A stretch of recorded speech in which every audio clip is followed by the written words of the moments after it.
So good morning guys. तो चलिए start करते हैं आज के यानी कि 4 मार्च के इंपॉर्टेंट करंट अफेयर्स को, जिसमें सबसे इंपॉर्टेंट प्रश्न ये रहा आपके सामने कि अभी 97th अकादमी पुरस्कार जिसे ऑस्कर अवार्ड्स भी कहते हैं, तो अभी इसमें किसे बेस्ट फिल्म के रूप में चुना गया या बेस्ट फिल्म का ऑस्कर अवार्ड किसे मिला?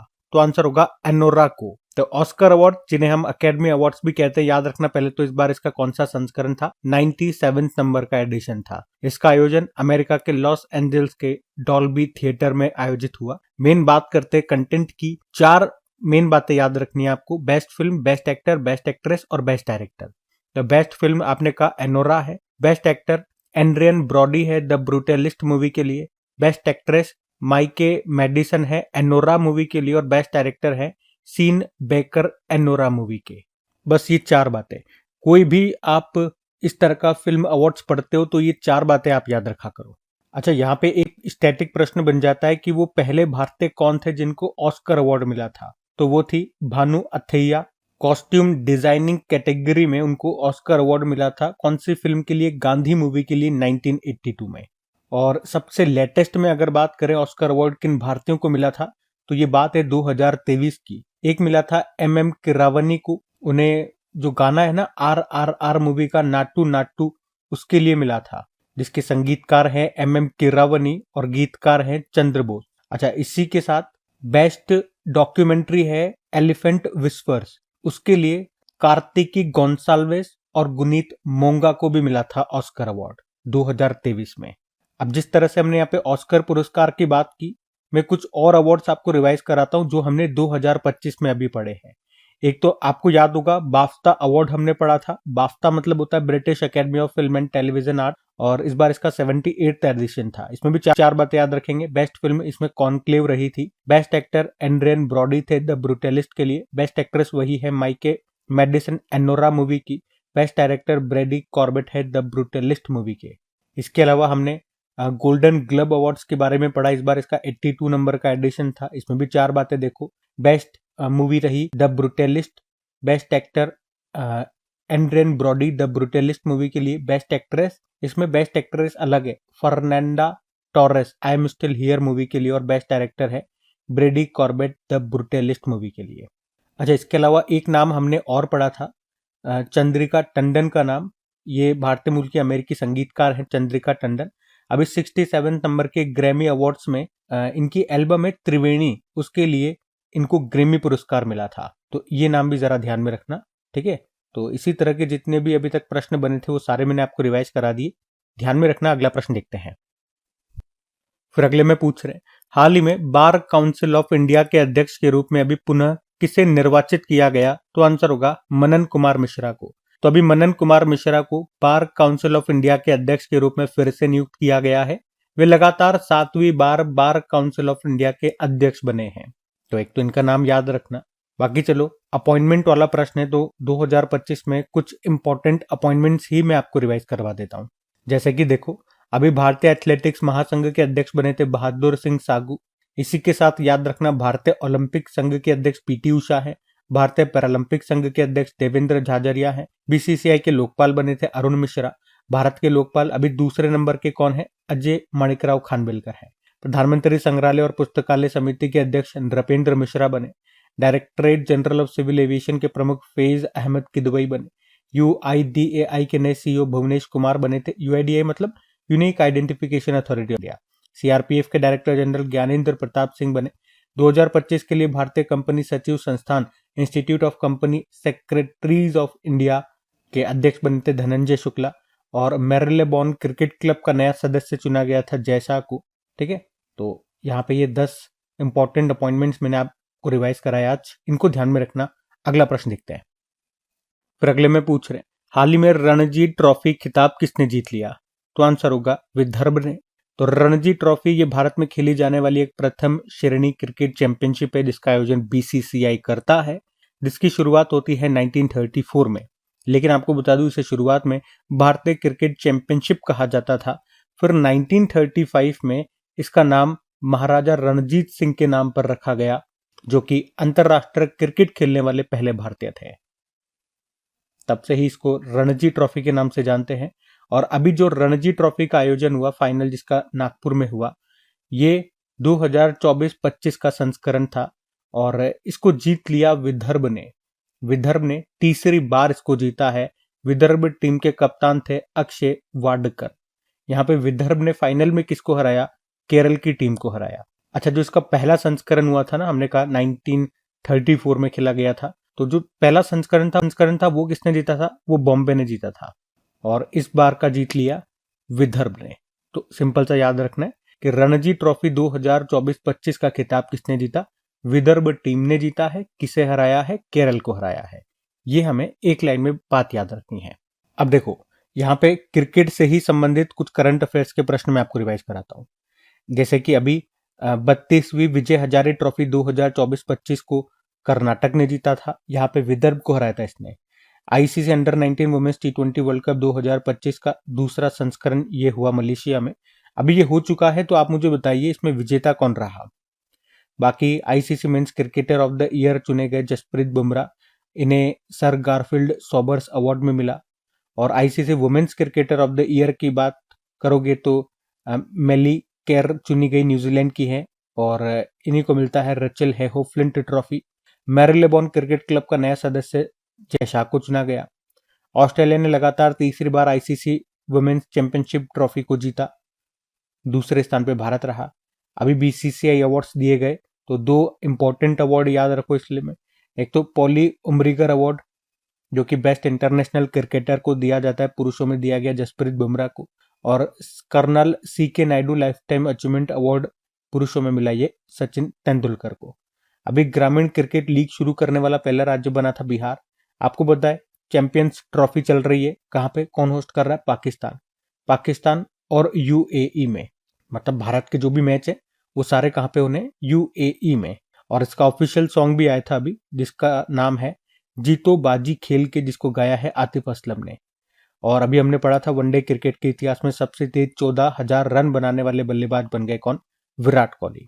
तो क्रिकेट से संबंधित ये बिल्कुल लेटेस्ट करंट अफेयर्स मैंने आपको रिवाइज कराया, इनको ध्यान में रखना। अगला प्रश्न देखते हैं। फिर अगले में पूछ रहे, हाल ही में विश्व वन्य जीव दिवस कब मनाया गया? तो आंसर होगा 3 मार्च को। तो हर साल 3 मार्च को वर्ल्ड वाइल्ड लाइफ डे के रूप में मनाया जाता है। इस दिन को जंगली जानवरों और पौधों की सुरक्षा के बारे में जागरूकता बढ़ाने के लिए मनाया जाता है। थीम क्या रही? वन्य जीव संरक्षण, वित्त, लोगों और ग्रह में निवेश। एक्चुअली में 2013 में यूनाइटेड नेशन जनरल असेंबली ने 3 मार्च को संयुक्त राष्ट्र विश्व वन्य जीव दिवस के रूप में घोषित किया था। और 3 मार्च को ही क्यों? क्योंकि 3 मार्च 1973 में वन्य जीवों और वनस्पतियों की लुप्त प्राय प्रजातियों में अंतरराष्ट्रीय व्यापार पर कन्वेंशन पर हस्ताक्षर किए गए थे, जिसे आप कहते हो इंग्लिश में साइट्स। ये साइट्स का मुख्य उद्देश्य क्या है? ये सुनिश्चित करना कि जंगली जानवरों और पौधों के अंतरराष्ट्रीय व्यापार से प्रजातियों के अस्तित्व में खतरा न हो। ठीक है, खैर ये तो एक्स्ट्रा डिटेल वाली बात थी, लेकिन हमें याद क्या रखना है, एक लाइन में बताओ। तो वही याद रखना है, विश्व वन्य जीव दिवस, वर्ल्ड वाइल्ड लाइफ डे कब मनाया जाता है? हर साल 3 मार्च को मनाते हैं। और थीम मैंने आपको बता दी है। बाकी डे वाला प्रश्न है, तो अभी मार्च में 1 मार्च को हमने 3 दिवस मनाए थे। एक तो विश्व नागरिक सुरक्षा दिवस, शून्य भेदभाव दिवस और विश्व समुद्री घास दिवस। उसके बाद अब ये 3 मार्च को ये दिवस मनाया, तो ये दोनों आप ध्यान में रखना। अगला प्रश्न देखते हैं। फिर अगले में पूछ रहे हैं, हाल ही में लोसार महोत्सव ये कहां पर मनाया गया? तो आंसर होगा लद्दाख में। तो लोसार ये तिब्बती बौद्ध धर्म का नव वर्ष का त्योहार है। तो ये तिब्बत, नेपाल, भूटान, भारत में भी देखोगे तो सिक्किम, अरुणाचल प्रदेश और लद्दाख में मुख्य रूप से और हिमालयी क्षेत्रों में ये मनाया जाता है। ये तिब्बती चंद्र कैलेंडर के पहले दिन से शुरू होता है, जो आमतौर पर ग्रेगोरियन कैलेंडर के फरवरी या मार्च महीने में पड़ता है। तो इस बार ये 28 फरवरी को मनाया गया। कौन सा महोत्सव है? लोसार महोत्सव। तो ऑप्शन में अगर हम देखेंगे तो ऑप्शन इसका लद्दाख यहाँ पे सही उत्तर हो जाएगा। वैसे मैंने आपको बताया भारत में ये लद्दाख के अलावा सिक्किम और अरुणाचल प्रदेश में भी मनाया जाता है। चलो इसी तरह से कुछ और इंपॉर्टेंट महोत्सव यानी कि फेस्टिवल्स में आपको रिवाइज कराता हूँ। देखो फिर, अगर पूछता है ओणम उत्सव कहाँ मनाया जाता है? ये केरल में मनाया जाता है। केरल में त्रिशूरपुरम, अट्टुकल पोंगल, मक्कर विलक्कू, विशु उत्सव और पहली बार अभी अंतर्राष्ट्रीय समुद्र तट महोत्सव भी यहाँ पे मनाया गया था। अंडूरी महोत्सव उत्तराखंड में होता है। हरेला उत्सव उत्तराखंड का है और हरेली उत्सव ये छत्तीसगढ़ का, याद रखना। चापचारकुट महोत्सव मिजोरम में, होजागिरी महोत्सव त्रिपुरा, हॉर्नबिल महोत्सव नागालैंड, पक्के पागा हॉर्नबिल फेस्टिवल पूछेंगे तो अरुणाचल प्रदेश। तो कंफ्यूज करने वाले थे तो मैंने साथ में रख दिया इनको, है ना। एक शिरुई लिली फेस्टिवल होता है मणिपुर में, लोसांग महोत्सव होता है सिक्किम में। सिक्किम में जो भूटिया जनजाति है उनके द्वारा मनाया जाता है ये सिक्किमी नववर्ष के रूप में, लोसांग महोत्सव। ठीक है, तो यहाँ पे 10 इंपॉर्टेंट उत्सव हमने रिवाइज करे, ध्यान रखना। अगला प्रश्न देखते हैं। फिर अगले में पूछ रहे हैं, हाल ही में अंग्रेजी को आधिकारिक भाषा के रूप में किसने भी नामित किया? तो इसका सही उत्तर हो जाएगा अमेरिका। तो वर्तमान में अमेरिका के आपको पता है 47 नंबर के राष्ट्रपति बने थे कौन? अभी डोनाल्ड ट्रंप, और इनकी पार्टी का नाम है रिपब्लिकन पार्टी। और अभी इन्होंने ही 1 मार्च 2025 को अमेरिका के ऑफिशियल लैंग्वेज के रूप में अंग्रेजी को घोषित कर दिया है। मतलब अमेरिका की देखो अभी तक कोई ऑफिशियल लैंग्वेज ही नहीं थी, तो अब बन गई है कौन सी? अंग्रेजी। आपको याद होगा इसी तरह से कुछ दिन पहले हमने पढ़ा था, अमेरिका ने अपना एक राष्ट्रीय पक्षी घोषित किया था, किसको? बॉल्ड ईगल को। तो वो भी याद रखना। अच्छा, अब यहाँ पे भाषाओं से संबंधित कुछ स्टैटिक प्रश्न मैं आपको रिवाइज कराऊंगा, लेकिन उससे पहले यहाँ पे बात अमेरिका की हो रही है तो मैं आपको अमेरिका ले चलता हूँ। ये रहा मैप में अमेरिका। कैपिटल होती है Washington DC, president Donald Trump है, और यहाँ पे वाइस प्रेसिडेंट कौन है? जेडी वेंस, यानी कि जेम्स डेविड वेंस। उसके अलावा याद रखना कुछ करंट अफेयर्स के प्रश्न यहां से देखेंगे। सिग 716 असॉल्ट राइफल ये भारत अमेरिका से खरीद रहा है, जिसके रेंज है 500 मीटर। अमेरिका के टेक्सास में हनुमान जी की स्टैचू लगाई गई थी, जिसे स्टैचू ऑफ यूनियन कहते हैं, 90 फुट ऊंची है। विंटर गेम्स 2034 अमेरिका में होंगे। अमेरिका में भारत के नए राजदूत विनय मोहन क्वात्रा है। कोपा अमेरिका दुनिया का सबसे पुराना अंतरराष्ट्रीय फुटबॉल प्रतियोगिता है, यह भी अमेरिका में हुआ था, जिसको अर्जेंटीना ने जीता, कोलंबिया को हराया था। उसके अलावा युद्ध अभ्यास भारत और अमेरिका के बीच में हुआ था राजस्थान में। छठा क्वाड समिट, ये पिछले साल के ही पढ़ रहे हैं हम करंट अफेयर्स, तो ये हुआ अमेरिका में। इस बार जो क्वाड समिट है ये भारत में होगा। और भारत सरकार ने पहला national security semiconductor manufacturing plant, जिसको नाम दिया शक्ति, ये स्थापित करने के लिए समझौता किया था अमेरिका के साथ। और हेलेन हुर्रिकेन ये अमेरिका से टकराया था। अमेरिका के नेतृत्व वाले खनिज सुरक्षा वित्त नेटवर्क में भारत शामिल हो गया। अलेक्जेंडर डुन अमेरिकी हैं, अभी शास्त्र रामानुजन पुरस्कार 2024 जीता। और मिल्टन हेरिकेन ये भी अमेरिका से टकराया था। अमेरिका का नेशनल बर्ड ईगल हो गया। अमेरिका के पूर्व राष्ट्रपति जिम्मी कार्टर, इनका निधन हो गया। 2002 में नोबेल शांति पुरस्कार इनको मिला था। तो ये तो अमेरिका से कुछ करंट अफेयर्स के प्रश्न हो गए। अब हमारा प्रश्न भाषा से संबंधित था कि अमेरिका की ऑफिशियल लैंग्वेज बन गई है इंग्लिश। तो और क्या प्रश्न मैं आपको रिवाइज करा सकता हूं यहाँ पे? देखो, एक तो ये याद रखना कि भारत में वर्तमान में संविधान की 8वीं अनुसूची में कितनी भाषाएं शामिल है? तो आपको पता है 22, लेकिन शुरुआत में कितनी थी? 14 थी। अब 14 से 22 कैसे पहुंची? कौन कौन कब कब शामिल हुई? तो देखो, 15वीं बनी थी सिंधी, किस संविधान संशोधन के तहत? 21वां संविधान संशोधन 1967। उसके बाद 16वीं, 17वीं, 18वीं बनी थी नेपाली, मणिपुरी और कोंकणी। 71वां संविधान संशोधन 1992। फिर 19वीं, 20वीं, 21वीं और 22वीं ये बनी थी बोडो, डोंगरी, संथाली और मैथिली। 92वां संविधान संशोधन 2003 के तहत। वैसे भारत में अभी टोटल कितनी शास्त्रीय भाषाएं, क्लासिकल लैंग्वेजेस है? तो वैसे शुरुआत में तो 6 थी, फिर 2024 में हमने देखा 5 जुड़ गई, तो अब वर्तमान में टोटल हो गई है 11। शुरुआत में 6 कौन कौन सी थी? तमिल, संस्कृत, तेलुगु, कन्नड़, मलयालम और उड़िया। 5 नई जो जुड़ी है वो कौन सी है? असमिया, मराठी, प्राकृत, पाली और बंगाली। ठीक है, तो ये भाषाओं से संबंधित कुछ इंपॉर्टेंट फैक्ट्स हैं, इनको भी ध्यान में रखना। अगला प्रश्न देखते हैं। फिर अगले में पूछ रहे हैं, अभी हाल ही में किस मंत्रालय ने आधार सुशासन पोर्टल को लॉन्च किया? तो आंसर होगा इलेक्ट्रॉनिक्स एंड आईटी मिनिस्ट्री। तो अभी इलेक्ट्रॉनिक्स एंड आईटी मिनिस्ट्री ने डिजिटल इंडिया को और अधिक प्रभावशाली बनाने के लिए अभी आधार सुशासन नाम से एक पोर्टल लॉन्च किया है। मतलब इससे स्ट्रीमलाइन अप्रूवल्स प्रोसेस सरल हो जाएगा। ये आधार को अधिक लोगों के लिए अनुकूल बनाने, जीवन को सुगम बनाने और लोगों के लिए सेवाओं तक बेहतर पहुंचाने में सक्षम बनाएगा। कौन? ये सुशासन पोर्टल, आधार सुशासन पोर्टल। आपको बताएं आधार योजना कब शुरू हुई थी? 28 जनवरी 2009 में। आधार कितने अंकों का होता है? 12 अंकों का होता है, और इसका संचालन करता है UIDAI। आज ही हमने पढ़ा था, इसके नए CEO बने थे अभी। कौन? तो भुवनेश कुमार। UIDAI मतलब unique identification authority of India. अच्छा, अब यहाँ पे कुछ और इसी तरह से कुछ पोर्टल्स, कुछ एप्लीकेशंस रिवाइज कराता हूँ। जैसे कि ये सारे 2025 वाली करा रहा हूँ मैं। अभी राष्ट्र पर्व वेबसाइट और मोबाइल ऐप को लॉन्च किया था रक्षा मंत्रालय ने, रक्षा मंत्री राजनाथ सिंह।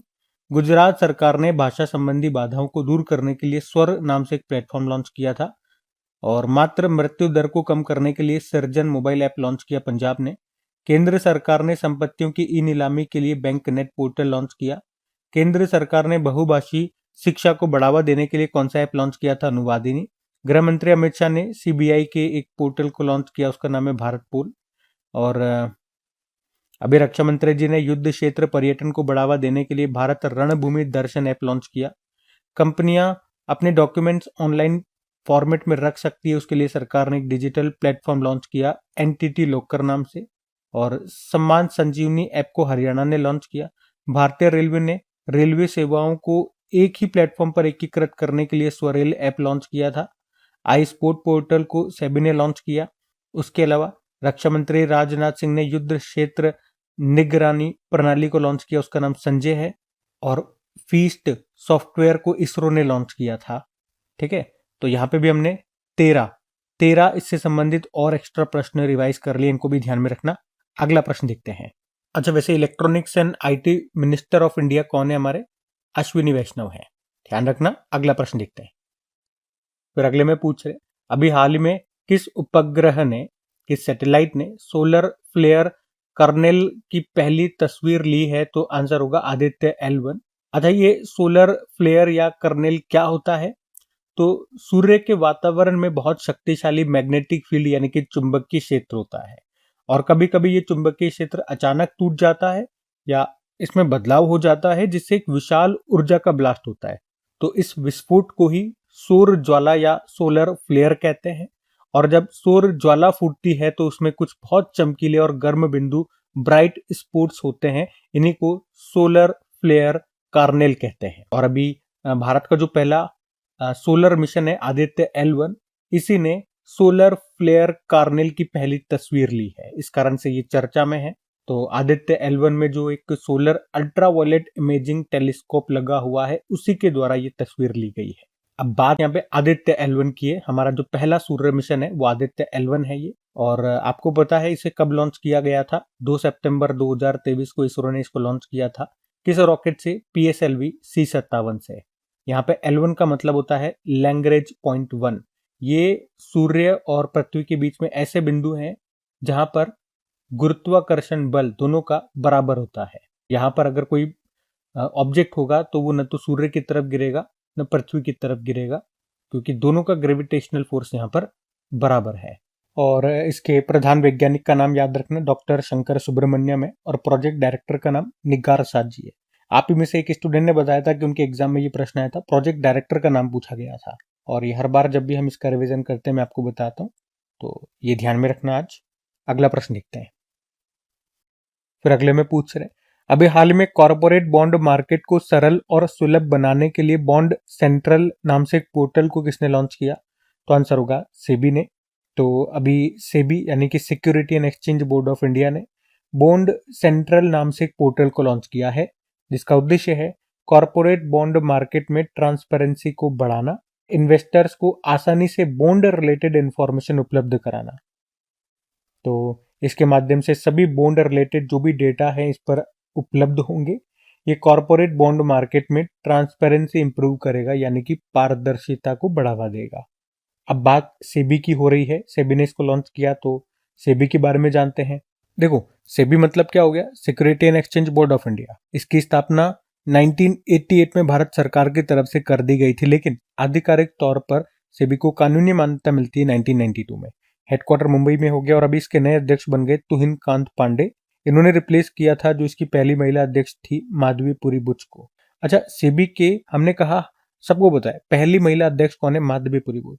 लेकिन अगर पूछ ले इसके पहले अध्यक्ष कौन थे, तो वो थे SS दवे। तो ये नाम भी याद रखना। और सेबी से ही आपको याद दिला दूं, इसने निवेशकों की शिकायतों का समाधान करने के लिए स्कोर 2.0 सिस्टम लॉन्च किया था। सेबी ने निवेशकों के लिए सारथी 2.0 ऐप लॉन्च किया था। द एशियन बैंकर ने एशिया प्रशांत में best conduct of business regulator का पुरस्कार दिया था सेबी को। विशेष निवेश कोष स्पेशलाइज्ड इन्वेस्टमेंट फंड का गठन किसने किया? सेबी ने। आई स्पोर्ट पोर्टल को लॉन्च किया सेबी ने। और सेबी ने ही धरोहर नाम से सिक्योरिटीज मार्केट के लिए डिजिटल ज्ञान भंडार शुरू किया था। सेबी ने ही मित्र नाम से एक प्लेटफॉर्म भी लॉन्च किया था और सेबी ने सेवा नाम से एक वर्चुअल असिस्टेंट भी लॉन्च किया था। तो इन सब कारण से सेबी न्यूज में था, वो सारे कारण मैंने आपको रिवाइज करा दिए, ध्यान में रखना। अगला प्रश्न देखते हैं। फिर अगले में पूछ रहे कि अभी हाल ही में हिम्मत शाह का निधन हो गया, वे क्या थे? तो वे एक प्रसिद्ध कलाकार थे, अपनी मूर्तियों और आधुनिक कला के लिए मशहूर थे। भारतीय कलाकार हिम्मत शाह, जिनका भी 92 वर्ष की उम्र में निधन हो गया, वे कला के प्रति अपने रचनात्मक और प्रयोगात्मक दृष्टिकोण के लिए जाने जाते थे। उनका मानना था कि हर सामग्री में जीवन होता है। उनका नाम था हिम्मत शाह।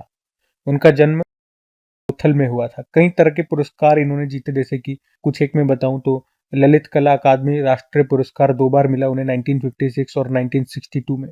साहित्य कला परिषद पुरस्कार 1988। मध्य प्रदेश सरकार जो कालिदास सम्मान देती है इनको दिया 2003 में। ठीक है, और भी कई तरह के पुरस्कार इन्होंने जीते। हिम्मत शाह इनका नाम थे। तो अभी इनका निधन हो गया। बाकी ये थी हमारी आज की करंट अफेयर्स की क्लास। कमेंट करके जरूर बताइएगा सेशन आपको कैसा लगा। अच्छा लगा तो प्लीज वीडियोस को लाइक जरूर कीजिएगा, दोस्तों के साथ में एक बार स्टडी ग्रुप में शेयर जरूर कर देना। बाकी आपको बता दूं, अगर आप में से कोई स्टूडेंट पहली बार क्रेक एग्जाम पे करंट अफेयर्स पढ़ रहे हैं तो ये जो भी प्रश्न हम पढ़ रहे हैं बिल्कुल डिटेल में पीडीएफ आपको मिलती है फ्री में। और इसी के साथ साथ इनकी प्रैक्टिस के लिए टेस्ट आप लगा सकते हैं, इनकी प्रैक्टिस कर सकते हैं क्विज लगा करके। कहां पर? अपनी क्रेक एग्जाम एप्लीकेशन पे। क्रेक एग्जाम एप्लीकेशन जिसका लिंक नीचे डिस्क्रिप्शन बॉक्स में भी मिल जाएगा, या डायरेक्ट गूगल प्ले स्टोर पर जाकर के क्रेक एग्जाम नाम से एप्लीकेशन को आप इंस्टॉल कर लीजिए। और आप जब वहां पे जाएंगे तो आपको बड़ा मजा आएगा। अगर आप पढ़ने के शौकीन हैं, पढ़ाई वाले स्टूडेंट हैं, रिवीजन करने में यकीन रखते हैं, तो बहुत अच्छी अच्छी क्विजेज आपको वहां पे मिलेगी। तो आप अच्छे से टेस्ट लगाइए, रिवीजन करते रहिए चीजों का, क्योंकि जितनी बार आप चीजों को रिवाइज करोगे, रिकॉल करोगे, उतने लंबे समय तक चीजें आपको याद रहने वाली है। तो वहां पे daily current affairs, weekly, monthly, उसके अलावा टॉपिक वाइज करंट अफेयर्स, ये सब आपको मिलेंगी। और हाँ, मैंने आपको बोला था कि एक नए टॉपिक पे क्विज आने वाली है। कौन सा? पंचवर्षीय योजना, 5 ईयर प्लान। तो उस पे टॉप 40 क्वेश्चंस की मैंने क्विज बना करके अपलोड कर दी है। तो आपने वो नहीं लगाई होगी, कल ही शाम को अपलोड किया था, तो उसको आज जा करके सारी क्विजेज लगा लेना। किसी को लगता है कि मुझे तो आता है, तो ये आपके लिए टेस्ट होगा। जिसको कहता है, जो स्टूडेंट कहता है मुझे नहीं आता, तो जाकर के प्रैक्टिस करो। नहीं आता तो आना चाहिए, प्रैक्टिस करो, बार आ जाएंगे। और जिसको लगता है कि मुझे तो आता है, तो जाओ भैया टेस्ट लगाओ जाकर के, और देखो कि आपका स्कोर क्या रहता है। फिर खुद से ये सवाल करना कि कितना आता है। मान लो जो प्रश्न यहाँ पे गलत गए वही प्रश्न एग्जाम में आ जाते तो क्या होता। बाकी चलो अभी कल के करंट अफेयर्स का क्विक रिवीजन कर लेते हैं, फिर हम सेशन एंड करते हैं। अच्छा, लेकिन उससे पहले कल के टेस्ट जो हुआ था उसका हम रिजल्ट देख लेते हैं। टॉप 10 स्टूडेंट्स कौन रहे। आपको होता है डेली टॉप 20 इंपॉर्टेंट क्वेश्चंस मैं आप लोगों के लिए मॉर्निंग में लेकर के आता हूं। ये टॉप 20 इंपॉर्टेंट क्वेश्चन पिछले 1 साल के होते हैं। पिछले 1 साल के 20 महत्वपूर्ण प्रश्न डेली मैं आप लोगों के लिए लेकर के आता हूं टेस्ट के रूप में। तो आप लोगों ने टेस्ट लगाया और इनमें टॉप 10 जो स्टूडेंट्स हैं वो लिस्ट आपके सामने है। तो पहले पे समीक्षा है, फिर संजय, सबा, गिरिराज, अप्रतिम, राजदीप हैं, शकील हैं, शर्मिष्ठा, करण और प्रमोद कुमार। आप सभी ने अच्छा स्कोर किया, कॉन्ग्रेचुलेशन आप सभी को। और आपके स्कोर से और आपके टाइमिंग से लग रहा है कि बिल्कुल ईमानदारी से आप लोगों ने टेस्ट दिया है। आपकी ईमानदारी आपके एग्जाम में काम आएगी, देखना। और जो लोग टेस्ट नहीं लगा रहे हैं उन्हें बता दूं कि टेस्ट जरूर लगाएं, ये मोस्ट इंपॉर्टेंट क्वेश्चन है। पिछले 1 साल का ऐसे ही धीरे धीरे रिवाइज कर लोगे, आपको पता भी नहीं लगेगा। और ये सारे इंपॉर्टेंट क्वेश्चन है। डेली 20 क्वेश्चन कब निकल जाएंगे पता नहीं लगेगा आपको। कितना समय लगेगा? थोड़ा सा समय लगता है आपको, 2-4 सेकंड, 2-4 मिनट लग जाएंगे। ज्यादा से ज्यादा क्या होगा, 2-4 मिनट भी ज्यादा बोल रहा हूं मैं, 2-3 मिनट आपके लग जाएंगे दिन भर के, जिसमें 20 इंपॉर्टेंट क्वेश्चन आपके हाथ में होंगे। डेली ऐसे 2-4 मिनट अगर निकालते रहोगे तो एक अच्छा खासा इंपॉर्टेंट क्वेश्चंस का कलेक्शन आपके पास इकट्ठा हो जाएगा। और ये सारे वो क्वेश्चन होंगे जो आपको याद भी होंगे, क्योंकि डेली आप इनको याद कर करके आगे बढ़ रहे हो। और बीच बीच में आप देखोगे बहुत सारे क्वेश्चन में रिपीट भी करूंगा। तो ये बहुत अच्छा और बेहतरीन तरीका है पिछले 1 साल के करंट अफेयर्स को रिवाइज करने का, फिर से तैयार करने का। तो आप ये मौका मत छोड़ो, क्योंकि ये सीरीज अभी 2-4 दिन पहले ही हमने स्टार्ट किए, तो ज्यादा कुछ आपसे छूटा नहीं है। बाकी चलो अभी कल के करंट अफेयर्स का भी हम क्विक रिवीजन कर लेते हैं और सेशन एंड करते हैं। तो कल पहला प्रश्न आपसे पूछा था किसे आइकॉन ऑफ एक्सीलेंस पुरस्कार से सम्मानित किया गया, तो आंसर होगा जयशाह को। फिर पूछा सूफी महोत्सव जहां ए खुसरो 2025 का आयोजन कहाँ पे किया गया, नई दिल्ली में। और स्वास्थ्य और परिवार कल्याण मंत्रालय के द्वारा नवा राष्ट्र शिखर सम्मेलन कहाँ पर शुरू हुआ था, उड़ीसा में। डेजर्ट हंट अभ्यास का आयोजन हुआ जोधपुर में। कैलाश सत्यार्थी की आत्मकथा आई, उसका नाम है दिया सलाई। और पुरानी भारतीय समुद्री निर्माण तकनीक से निर्मित सिला हुआ जहाज कहाँ पर लॉन्च हुआ, गोवा में। F1 अकेडमी के ड्राइवर प्रोग्राम के लिए चुनी जाने वाली पहली भारतीय बनी कौन, अतिका मीर। दुनिया की सबसे उम्रदराज टेस्ट क्रिकेटर का निधन हो गया, उनका नाम है रॉन ड्रॉपर, कहाँ से हैं, साउथ अफ्रीका। और अभी विश्व नागरिक सुरक्षा दिवस मनाया गया 1 मार्च को। चर्चा में रहा नासा का पंच मिशन का संबंध किससे है, सूर्य से।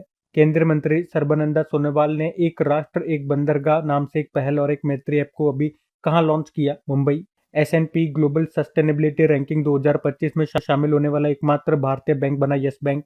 और आखिरी प्रश्न पूछा था किसने अपने प्रशिक्षण केंद्र का नाम बदलकर चौल राजकुमार राजादित्य के नाम पर रख दिया, CISF ने। चलो कल का भी होमवर्क प्रश्न देखते हैं और सेशन एंड करते हैं। तो कल आपसे पूछा था अभी जारी शहरी शासन सूचकांक में कौन टॉप पर रहा, तो सही उत्तर हो जाएगा केरल। आप सभी ने प्रश्न का बिल्कुल सही उत्तर दिया। अब ये रहा आज का आपका होमवर्क प्रश्न।